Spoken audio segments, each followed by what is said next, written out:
Solidarité anti-Covid-19, partout dans le monde et aussi sur Libre Radio. Ensemble, nous combattons le coronavirus. Retrouve les podcasts et des informations vérifiées sur www.libreradio.org.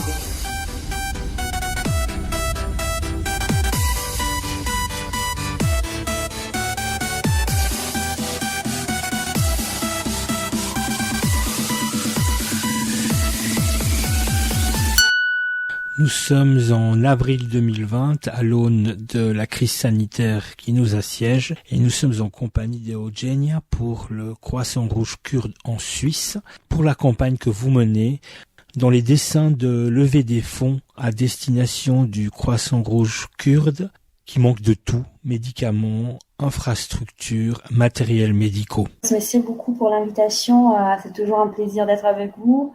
Alors, je m'appelle Eugenia, je suis bénévole pour le Croissant Rouge du Kurdistan en Suisse. Cette organisation, elle existe depuis 1993. Elle a été fondée en Allemagne, en fait. Et nous sommes, en fait, un mouvement international. Nous sommes 14 organisations partenaires partout dans le monde. Et notre organisation partenaire sur le terrain est exactement Eyvasora Kurd, c'est-à-dire le Croissant Rouge kurde, qui est au Rojava et en Irak. Alors, par rapport à ce que nous on fait, nous on essaye de travailler ici en Suisse et de apporter notre aide dans des différentes régions du Moyen-Orient et plus particulièrement du Kurdistan, en fonction des besoins qui se manifestent. Ouais. Donc, oui, la guerre, la pauvreté, les catastrophes naturelles et aujourd'hui aussi le coronavirus. Voilà, parce que tu l'as dit, c'est une région du monde qui connaît déjà une situation compliquée avec un conflit, avec une guerre d'invasion, avec des déplacements de population, ce qui évidemment ne facilite en rien l'affaire. Et bien entendu également, comme il y a eu aussi des frappes, tout simplement des frappes militaires, eh bien des infrastructures qui sont déficientes. Bien entendu, elles ont été détruites d'une certaine manière, en tout cas pour un grand nombre d'entre elles. Exactement. Alors voudrais-tu... Oui, excuse-moi. Il faut pas oublier qu'on vient de subir une nouvelle frappe. En fait, l'automne dernier 2019, là, on vient de l'oublier parce que toute autre chose est survenue, mais la Turquie vient de frapper de nouveau le Rojava. Elle a commencé en octobre 2019 et ça continue jusqu'à aujourd'hui, mais voilà, la situation est vraiment dramatique, comme tu as dit. Et alors, dis-moi, est-ce que sur place, il y a d'autres entités qui collaborent également avec le Croissant Rouge Kurde ou, parce qu'on l'a entendu pendant un long moment, le Croissant Rouge Kurde était assez esseulé, en fait. C'était un petit peu la seule entité opérationnelle sur le terrain. Exactement. Alors, malheureusement, c'est le cas aujourd'hui plus que jamais. Parce que, les régions kurdes aujourd'hui ne peuvent plus bénéficier en fait des aides transfrontalières de l'ONU, des agences de l'ONU. Pour les régions kurdes, en fait, ce dispositif a été stoppé, on va dire comme ça. Après, il y a eu un vote en janvier d'une résolution de l'ONU qui est entérinant aussi en fait de nouvelles restrictions. C'est-à-dire que en fait officiellement on ne peut plus passer la frontière pour aller au Rojava pour amener des aides. C'est-à-dire on part de tous les agences de l'ONU qui ont siège toutes presque chez nous à Genève. Donc qu'est-ce qui se passe? Que depuis l'octobre dernier, la grande majorité des ONG qui étaient encore sur place, moi je pense à Un Ponte Per. Un Ponte Per est aussi une ONG italienne qui travaille vraiment pas mal sur les terrains. Je pense que son fondateur est encore sur place, mais tous les autres ont dû quitter le terrain parce que c'était trop dangereux. Et chez nous, qu'est-ce qu'il y a chez nous? Donc, chez nous, Eyvasor. Le fait, c'est que Eyvasor est né, on va dire, au Rojava, c'est-à-dire le partenaire Eyvasor au Rojava ne va pas aller nulle part parce qu'en fait, Eyvasora Kurd est l'organisation qui s'occupe de la santé de la région. C'est-à-dire, nous avons la Croix-Rouge, eux, il y a le Evasor. C'est-à-dire que les hôpitaux et tous les personnels, le personnel médical est personnel de Evasor. C'est-à-dire, elle va aller nulle part. Ouais. Et oui, et du coup, aujourd'hui, plus que jamais, nous sommes assez laissés à côté. Alors, juste pour que vous compreniez la situation, pour recevoir des aides, les Kurdes, en fait, ils doivent obtenir une autorisation du régime de Bachar al-Assad aujourd'hui. Mais vous savez que les rapports avec Damas restent compliqués quand même si à la fin exactement de 2019, les troupes gouvernementales étaient arrivées dans le nord-est pour aider contre l'attaque, l'offensive turque. Mais quand même, c'est très compliqué. Et là, je viens très rapidement au coronavirus. Vous devez comprendre que, dans la région, pour le moment, seulement 7 patients potentiellement atteints du virus ont été enregistrés dans le nord-est du pays. Mais pourquoi ? Parce que les autorités kurdes, en fait, ne disposent pas de kits de diagnostic. Et à défaut d'alternatives, en fait, des échantillons prélevés sur des cas suspects sont envoyés dans les laboratoires à Damas pour les analyses. Non ? Mais vous voyez l'impossibilité après de recevoir les résultats de ces analyses. Je veux dire, aujourd'hui, il n'y a pas encore de cas officiellement enregistrés de coronavirus dans la région. Une région qui compte quand même 4 millions d'habitants. Ouais.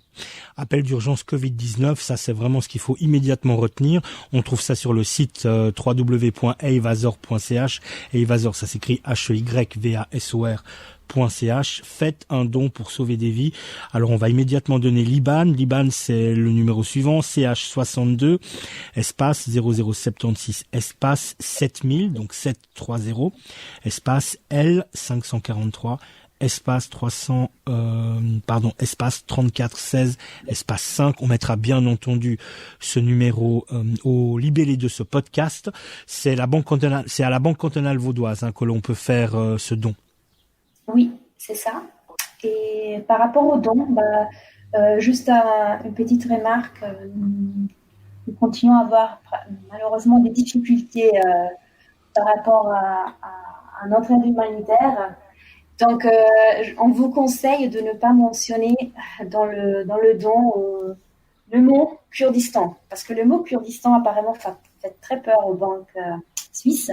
Et donc, très souvent, si comme motivation de paiement, il y a le mot Kurdistan, très souvent le paiement est bloqué. Donc, il vaut mieux ne rien mettre du tout. Oui, c'est D'accord. ça. Caroline, pardon. Caroline. Oui, en fait, qu'est-ce qui se passe au niveau des personnes en renfort au Rojava, les personnes qui ne sont pas de nationalité kurde? Est-ce que la plupart sont rentrées chez eux à cause du Covid-19? Comment ça se passe? Les internationalistes, eux, ils restent. Les personnes qui sont parties pour soutenir la cause kurde aussi d'une manière, on va dire la cause politique kurde. Là, en ce qui concerne l'aide humanitaire, Eyvasor reste. Les autres ONG humanitaires, beaucoup d'entre eux sont partis, sinon toutes. Mais c'est-à-dire que tous mes amis, mes camarades, pour la plus grande partie européens, sont encore là-bas. Ils restent là-bas et continue à vivre comme toujours, parce que la vie continue, doit continuer. Mais ce que je voulais souligner ici, là, c'est vraiment la départ des grandes organisations internationales, celles qui devraient avoir plus de moyens que nous pour vraiment faire arriver les médicaments, les ambulances, les respirateurs, qu'il y en a seulement 40 dans toute la région, donc un respirateur pour 100 000 personnes. Donc oui, je ne sais pas si j'ai répondu vraiment à ta question. Est-ce que vous avez peur d'une explosion de cas, parce qu'il y a une grande proximité, j'imagine, entre les personnes? Donc oui. C'est difficile de respecter peut-être des distances. Tout à fait. Je viens de lire dans dans un rapport du Rojava Information Center. Si jamais, ça c'est toujours un bon lien pour retrouver des informations sur Internet. Je viens de lire que ça semblerait que le taux de mortalité prévu dans les camps, parce qu'il faut quand même ne pas oublier qu'il y a beaucoup des camps de réfugiés, mais aussi les centres de détention où il y a encore les familles, les enfants, les femmes des affiliés à l'État islamique. Ces taux de mortalité sembleraient être proche de 10%. Donc, ces chiffres sont toujours très difficiles à interpréter. Pour vous dire, le taux de mortalité à 10% était aussi détecté en Italie au début de la crise. Là, on est descendu à 11% magiquement parce que les tests ont été faits et plus ou moins. Mais ici, il faut pas oublier qu'on est dans une région où exactement la diagnostic est absolument absente. On peut pas en fait vraiment voir si les personnes sont malades ou pas. On reconnaît bien sûr la maladie, mais donc oui, en fait, les camps de déplacés surpeuplés restent la principale préoccupation. Et il faut aussi ajouter, et ça c'est un autre point très important, le problème des coupures d'eau. Depuis plusieurs jours, la station d'approvisionnement en eau de Haluk, donc près de Serikaniye, contrôlée par la Turquie et ses supplétifs syriens, ne pompe plus d'eau à destination de zones kurdes, c'est-à-dire cette station d'Haluk fournit habituellement de l'eau à environ 700 000 personnes. On dit 700 000 ou 1 million de personnes, dans une région où il y a 4 millions de personnes qui vivent. Donc, vous voyez que si on n'a même pas de l'eau pour se laver les mains, ou pour juste boire, pour se laver, c'est dramatique. Et c'est encore une fois l'idée que ça soit une décision de la Turquie militaire et stratégique. Ça, c'est absurde. C'est absurde et dramatique et incroyable. Est-ce qu'il y a moins d'attaques de la part de la Turquie en ces temps un peu de coronavirus ou bien pas du tout? Alors, les attaques directes... Elles sont différentes, en fait. Elles sont plus sournoises. Tout à fait. Et pour te dire, les coupures d'eau ont commencé le 20 mars ou le 15. Donc, c'était où, ici en Europe, la crise a vraiment commencé à débuter. Au Rojava, on ne savait pas encore qu'est-ce que ça allait passer dans la région. Et là, moi, je peux pas croire que c'est juste un cas, que la Turquie ait choisi de couper l'eau d'une station d'approvisionnement si importante pour la région. Et il faut dire que la Turquie a fait ça systématiquement depuis octobre-novembre 2019. Systématiquement. Et malheureusement, on a arrêté d'en parler trop tôt, je dirais, parce que à la fin de l'année, décembre, après, avec la nouvelle année, les médias ont juste arrêté de parler de la situation en Syrie et au Moyen-Orient en général. Mais c'est ça. Comme tu as dit, la Turquie continue à attaquer. Les façons sont différentes d'attaque, mais elle continue, malheureusement. Et comment est-ce que toi, tu vis la situation? Est-ce que tu as un sentiment d'impuissance et de tristesse? Oui, absolument. Surtout parce que nous, on est ici, en Suisse, et ce que nous, on peut faire, c'est de parler avec des personnes qui puissent vraiment aider en quantité aussi financière importante. Et donc, ce que nous, on doit faire, c'est d'aller partout pour parler, pour convaincre les personnes, surtout les autorités publiques, parce que nous, on a besoin vraiment de ce genre de soutien. Et là, nous ne pouvons plus rien faire.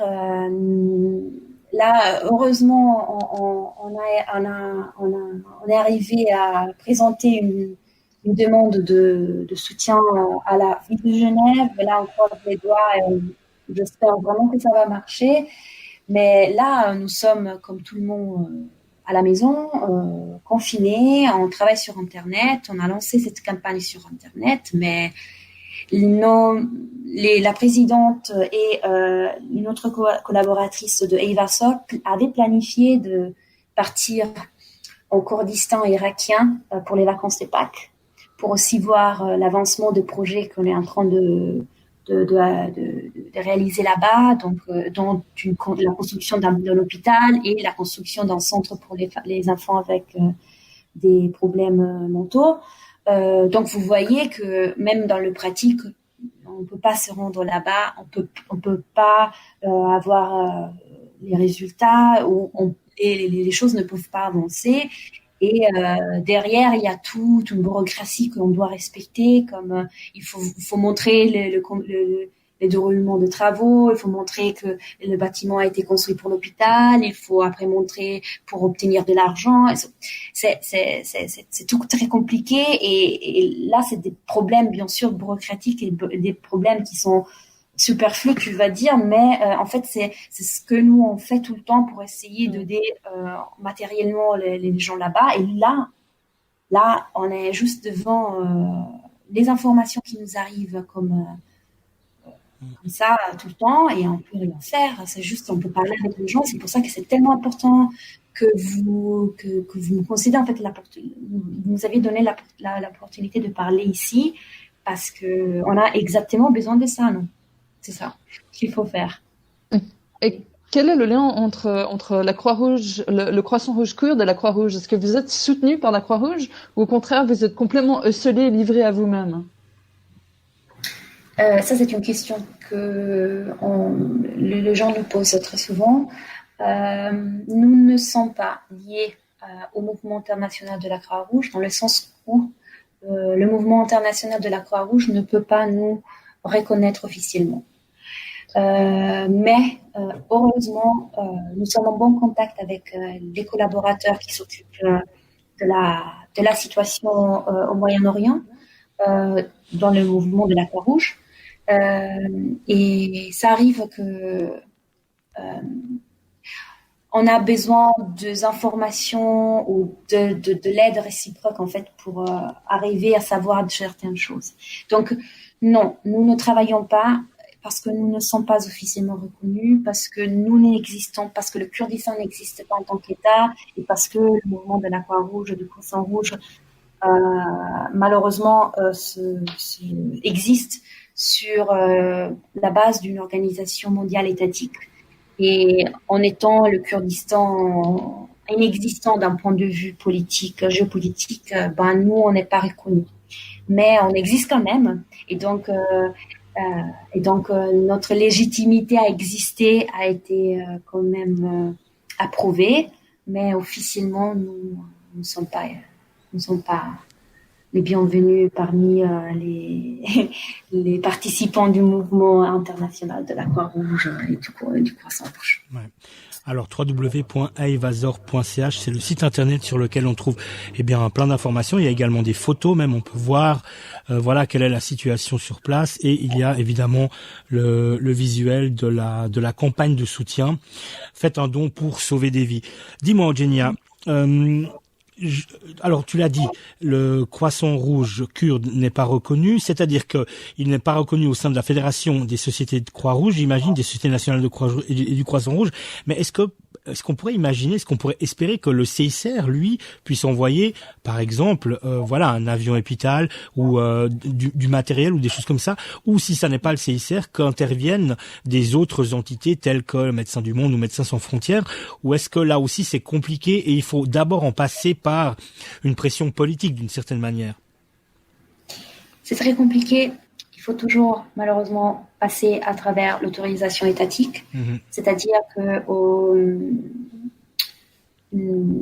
la Croix-Rouge n'arrive pas à passer la frontière turque entre Turquie et Syrie, sans avoir l'autorisation du gouvernement turc et du gouvernement syrien. Même chose pour les autres ONG internationales. Donc, Médecins sans frontières n'est pas sur place de ce que je sais aujourd'hui. Même chose pour Amnesty, eux ils ne sont pas arrivés, ils n'arrivent pas.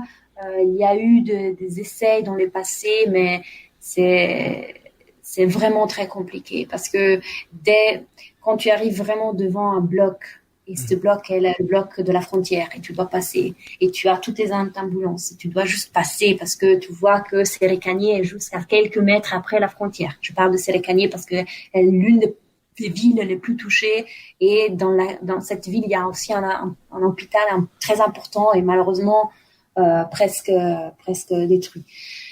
Vous voyez l'absurdité du fait que on peut même pas passer la frontière avec les ambulances parce que les autorités gouvernementales ne donnent pas l'autorisation. C'est le cas, c'est comme ça qui marche aujourd'hui. C'est ça. Alors peut-être qu'une des pistes ce serait effectivement que les gouvernements fassent pression sur le gouvernement turc. Tu penses que ça ce serait un chemin, une possibilité, ou même là, selon toi, c'est le ciel est plutôt sombre de ce côté-là également? Aujourd'hui, avec malheureusement Erdogan, moi je vois les ciels très sombres, mais ça serait la voie, ça serait exactement ça. Nous avons en fait besoin que le gouvernement turc laisse en paix cette région de la planète. Ouais. Donc on comprend bien que là c'est un isolement sanitaire et pas que sanitaire complet, avec des infrastructures manquantes, avec effectivement, comme on l'a dit, c'est une guerre, des attaques, des avions qui ont bombardé des infrastructures également, avec ce problème d'approvisionnement pour les médicaments, mais également pour tous les autres matériels, ce problème d'accès à l'eau qui n'est pas assuré, le problème de l'accès à l'énergie également, parce qu'on l'a vu, le gouvernement turc assèche des barrages pour que l'électricité, pour qu'il y ait moins ou plus d'électricité par moment. Donc il y a vraiment une problématique incroyable qui assiège toutes ces personnes nombreuses, et parmi elles évidemment beaucoup d'enfants, de jeunes, de femmes, d'hommes, beaucoup de personnes de tous horizons, quoi. Ce que l'on peut dire, alors pour résumer, c'est que ces personnes-là, eh bien, elles ne peuvent compter que sur cette campagne de dons. Donc il faut vraiment que les personnes comprennent cette situation terrible, qu'on en prenne toute la mesure, parce qu'effectivement on s'aperçoit ici, on a vu certains comportements un peu excessifs et quasiment même irrationnels en Europe, dans l'Occident, disons riche, ou en tout cas plus riche que sans commune mesure avec le Rojava et le Kurdistan.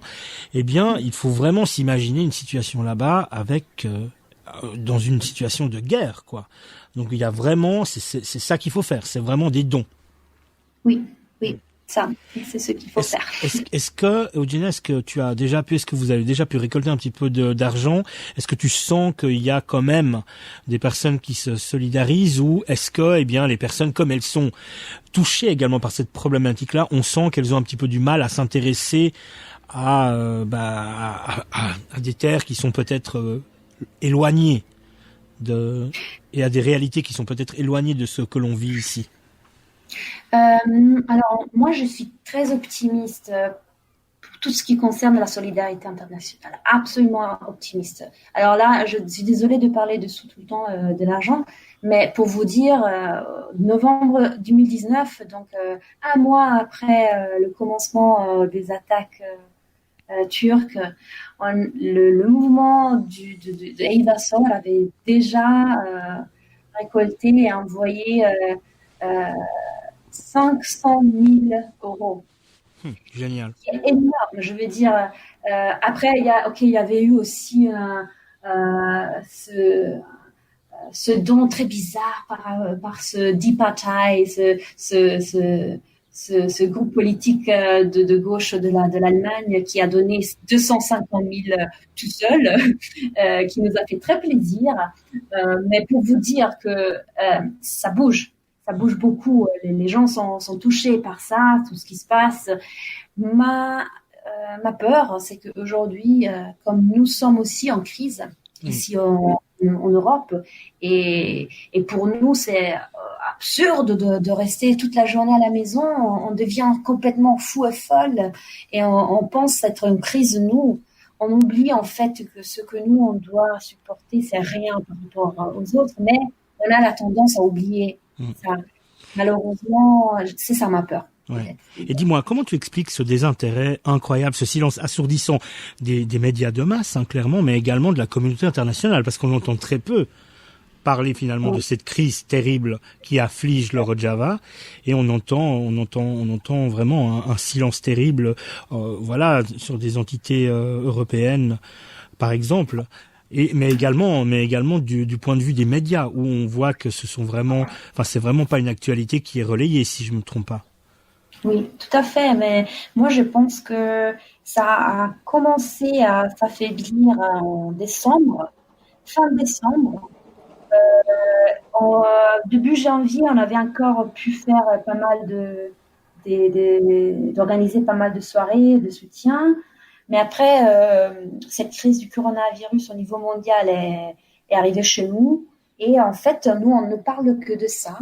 Et c'est très dangereux parce qu'après, il y a des choses qui se passent ailleurs dans la planète et on ne se rend même pas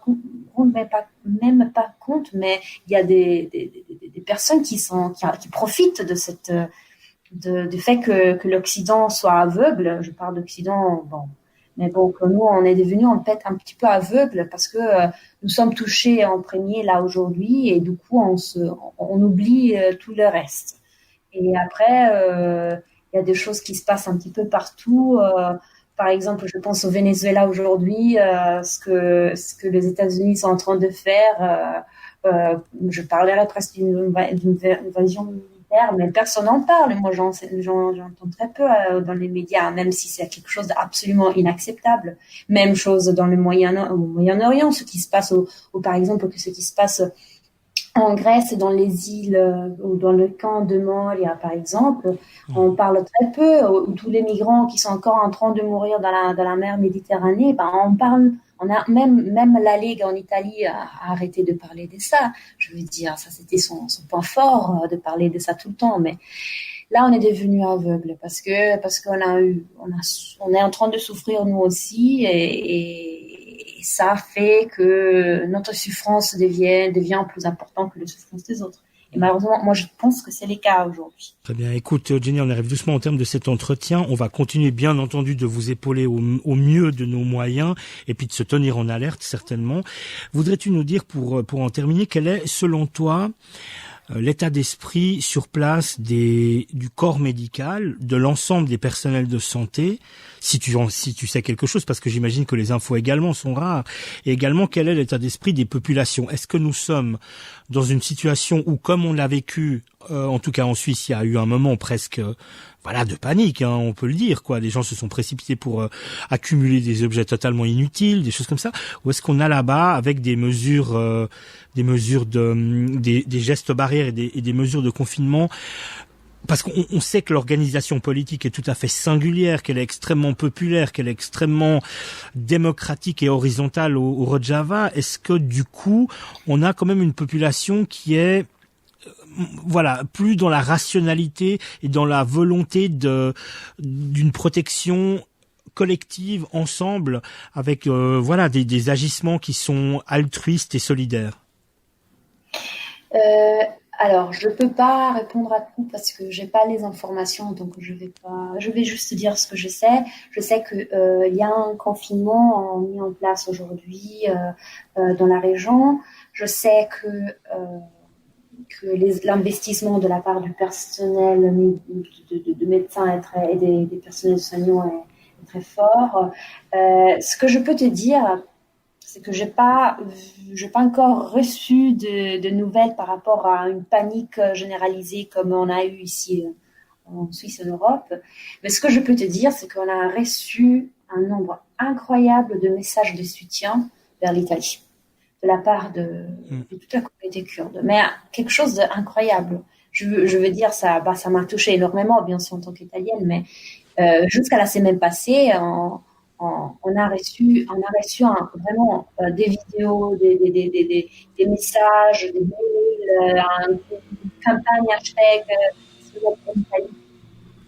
et ça c'était jusqu'à la semaine passée. Donc là je me demande si eux ils sont en train de paniquer. Moi je pense pas. Moi je pense que à la base eux ils connaissent très bien ce que ça veut dire être solidaire et que la solidarité c'est la base de tout. Et après la vie continue et la vie en guerre continue parce que il faut dire, eux, ils sont encore en guerre, donc il n'y a pas seulement le virus contre lequel il faut combattre, il y a la guerre. Donc, c'est une autre façon de vivre la vie, je pense. Nous, on ne peut même pas imaginer. Bah écoute, je te remercie beaucoup, Eugenia, et je cède la parole à Caro pour la suite et la fin de cette émission. En tout cas, merci beaucoup, Eugenia.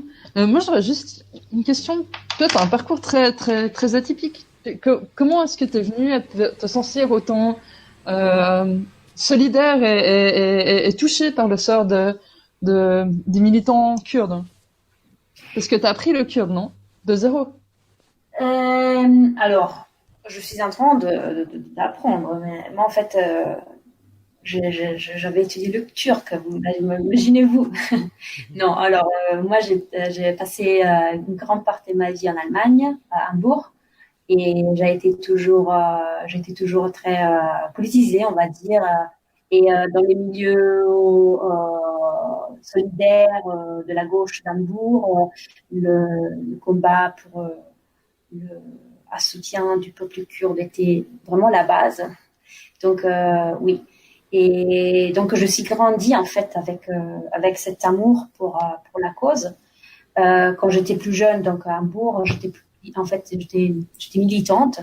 Après, ça fait 3 ans que je suis en Suisse. J'étais à Genève depuis quelques mois. Je suis ici à Berne.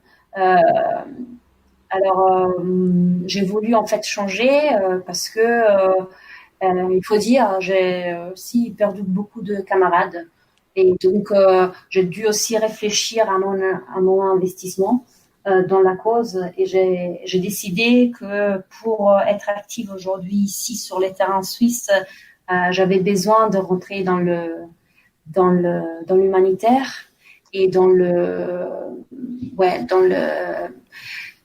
aussi dans les mécanismes qui fonctionnent dans un pays comme la Suisse. Et donc, je me suis investie dans ce point de vue et je continue. Et c'est la chose la plus belle par rapport à la cause kurde, que dans n'importe quel pays tu vas trouver toujours une grande communauté kurde, communauté de militants, des amis de la cause. Et tout de suite, tu vas être accueilli par ces personnes. Tu vas retrouver ta famille tout de suite. Et donc, c'est naturel, c'est très naturel. Donc, voilà. Aujourd'hui, je suis en Suisse. Demain, je ne sais pas où je serai. Mais je vais absolument continuer cette amitié avec la cause et avec le peuple. Ouais. Ton engagement est vraiment touchant et vraiment nous donne beaucoup d'espoir. Est-ce que tu aurais des conseils pour d'autres personnes qui aimeraient s'engager? Est-ce qu'il y a qui est-ce qu'ils peuvent contacter? Qu'est-ce que les personnes peuvent faire s'ils ont envie d'aider le peuple kurde? Où est-ce qu'ils peuvent donner les dons? Comment est-ce qu'ils peuvent faire pour s'engager?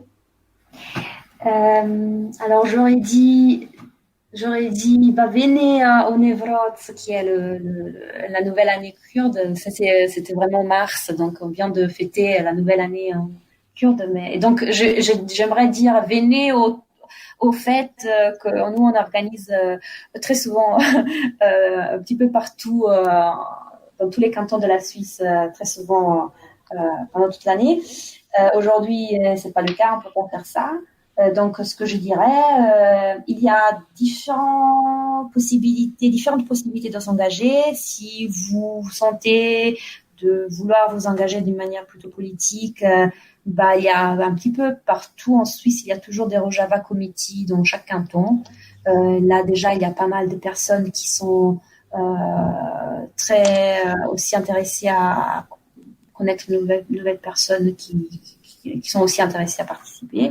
Et sinon, si vous voulez être plutôt dans l'humanitaire et aussi dans les démarches bureaucratiques pour obtenir quelque chose des autorités ici politiques et locales de la Suisse, vous pouvez absolument nous écrire. Nous avons toujours besoin de personnes qui sont disponibles à nous aider. Donc, vous pouvez nous écrire un mail ou on peut se parler sur Skype, on peut se téléphoner. En tout cas, il y a beaucoup de moyens si on veut. Donc les dons peuvent faire la différence. Donc les dons sont les bienvenus. Quel est le mail? Est-ce que tu peux rappeler le mail? Oui, On peut te contacter? c'est info@evasor.ch. Ça s'écrit comment? Heyvasor. Donc, info@evasor.ch. Donc heyvasor.com. .ch, pardon. .ch. Et le site, c'est rojainformationcenter.com. Non, ça c'est un site pour avoir de l'information qui est vraiment pas mal et fait par des camarades qui sont très bien. Notre site à nous, c'est aussi comme nous on s'appelle, donc heyvasor.ch. Donc heyvasor.ch.